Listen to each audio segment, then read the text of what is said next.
بسم الله الرحمن الرحيم، والصلاة والسلام على سيدنا محمد وعلى آله الطيبين الطاهرين. لا تحزن على وداع رمضان، بل احمدوا الله أن بلغكم إياه، وافرحوا وكبروا الله أن هداكم للصيام وقيامه.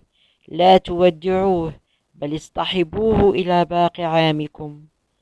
رمضان ليس شهرا، بل أسلوب حياة وبداية التغيير. لا تودعوه، بل افسحوا له المجال ليحيا معكم وتحيوا به طوال العام.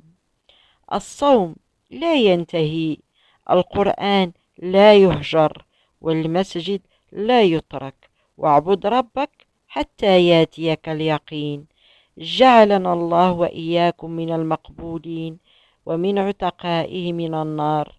آمين آمين يا رب العالمين.